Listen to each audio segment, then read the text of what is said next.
Saludos mis hermanos y hermanas, que gozo una vez más dirigirme a ustedes en esta oportunidad. Quiero compartirles en 2 de Corintios, deben de buscarlo, es muy importante este pasaje. 2 de Corintios capítulo 8, verso 1 al 4. Lo he enseñado muchas veces y es uno de esos pasajes en la Biblia que son como un diamante para mí. Sabemos que toda la palabra de Dios es maravillosa, que es hermosa y es un tesoro que Dios nos ha dado poder tener la Biblia, pero siempre para algunos hay unos pasajes, unos versos que nos cautivan, cuando ministran más. Específicamente este pasaje para mí es una gran bendición en un tema muy puntual, que es con respecto a dar para ayudar a otros. Y vivimos una coyuntura a nivel mundial con esta pandemia que nos tiene que poner a pensar en los demás, no solo en nosotros mismos. Porque si bien es cierto, algunos ahí vamos pasando, hay otros que están mucho peor y otros más peor todavía. Entonces no podemos solo enfocarnos en nosotros, sino pensar en las necesidades de los hermanos, de la familia de la fe y de cualquier congregación, no importa si en la iglesia local donde pertenecemos o cualquier otra iglesia. Y este pasaje dice así: asimismo, hermanos, os hacemos saber la gracia de Dios que se ha dado a las iglesias de Macedonia, que en grande prueba de tribulación, la abundancia de su gozo y su profunda pobreza abundaron en riquezas de su generosidad. Pues doy testimonio, dice Pablo, que con agrado han dado conforme a sus fuerzas y aún más allá de sus fuerzas, pidiéndonos con muchos ruegos que les concediésemos el privilegio de participar en este servicio para los santos. Mis hermanos, las iglesias de Macedonia eran las iglesias de Filipos, de Tesalónica y Berea. Y esas iglesias tenían una gracia extraordinaria.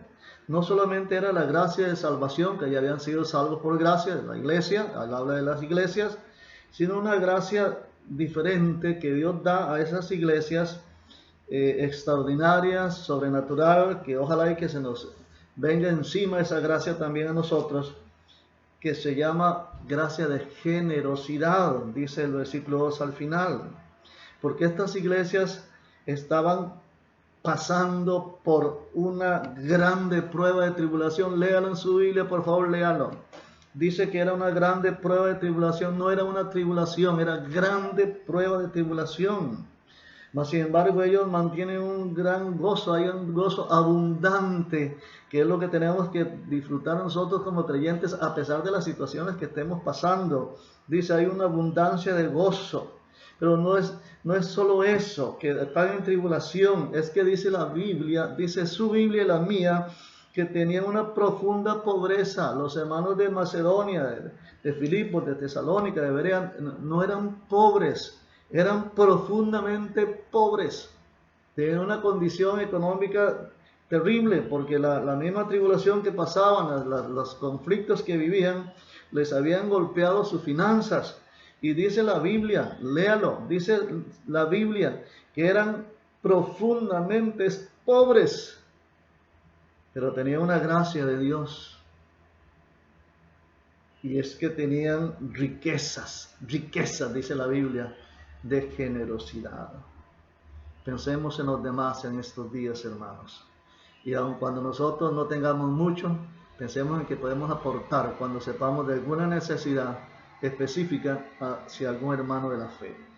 Y ellos están pidiéndole a Pablo que le reciba esa ofrenda. Dice, doy testimonio, verso 3, que con agrado han dado conforme a sus fuerzas y aún más allá de sus fuerzas, pidiéndonos con muchos ruegos que les concediésemos el privilegio de participar en este servicio para los santos. Porque los hermanos de Macedonia están haciendo una colecta, dando un dinero para ayudar a los hermanos en Jerusalén. Una ofrenda que se llevaría Pablo con sus colaboradores para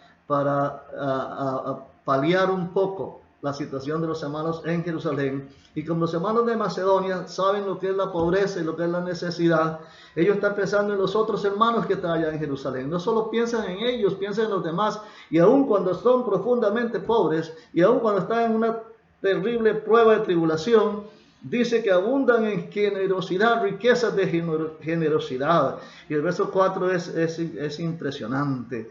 Dice, pidiéndonos con muchos ruegos que les concediésemos el privilegio de participar en este servicio para los santos. Ese versículo es impresionante. Los hermanos de Macedonia le ruegan a Pablo, dice, pidiéndonos con muchos ruegos. Ellos les piden, por favor, Pablo, por favor, concédanos el privilegio, denos la oportunidad de enviar esta ofrendita a los hermanos. Cuando usted y yo vemos ese versículo, tenemos que entender algunas cosas que no se dicen, pero que están ahí implícitas. Y es que yo pienso como cristiano, y Pablo como un hombre de Dios, son muchísimo otro nivel espiritual que nosotros. Él, al ver la condición económica de los hermanos, él está rechazando de alguna manera esas ofrendas, viendo las necesidades de ellos. Mas sin embargo ellos le ruegan, por favor, denos el privilegio, Pablo, concédanos esta oportunidad de enviar una ofrendita a los hermanos en Jerusalén. Qué corazón más maravilloso los hermanos de Macedonia. Y hermanos, en esta hora yo le ruego en el nombre del Señor que seamos investidos de esa gracia para que también podamos pensar en los demás, aun cuando nosotros quizá no la estemos pasando muy bien, entendiendo que hay otros que están en una situación peor que nosotros. Se les ama mucho. Que Dios les bendiga ricamente.